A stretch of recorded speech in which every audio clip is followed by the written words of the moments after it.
அடுத்ததாக பார்த்தீங்க அப்படின்னா காரல் மார்க்ஸ் சிலை முதல்வர் இன்று திறந்து வைக்கிறார். ஸோ இந்த டாபிக் பார்த்தீங்கன்னா group and main syllabus paper 4 எக்கனாமியில் வந்து கவர் ஆகும்.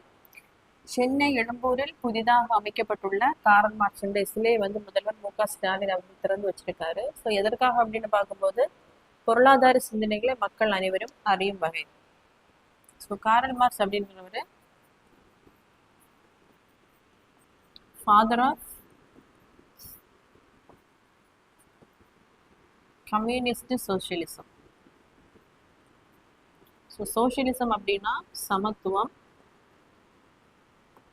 இவரு சொல்லக்கூடிய அந்த சமத்துவம் சோசியலிசம் அப்படிங்கிறது கவர்மெண்ட்டே என்ன பண்ணணும் அப்படின்னா எல்லா ப்ராப்பர்ட்டிஸையும் அவங்களே வச்சிருக்கணும். இண்டஸ்ட்ரீஸ் எல்லாமே அவங்களே வச்சுட்டு மக்களுக்கு என்ன பண்ணணும் அப்படின்னா அந்த பொருளாதார வருவாயை வந்து பிரித்து கொடுக்கணும் அப்படின்னு சொல்லக்கூடியதான் கம்யூனிஸ்ட் சோசியலிசம். ஸோ நம்ம நாட்டில் என்ன ஃபாலோ பண்ணுறோம் அப்படின்னா democratic socialism.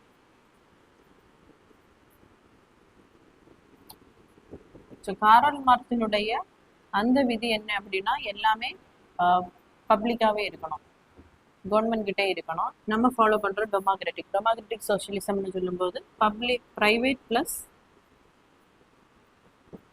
Public.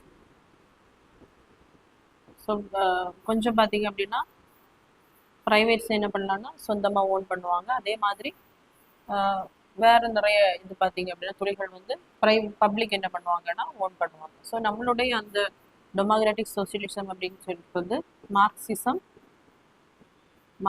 Plus Gandhian principle. So Gandhi என்ன சொல்லியிருக்காரு அப்படின்னா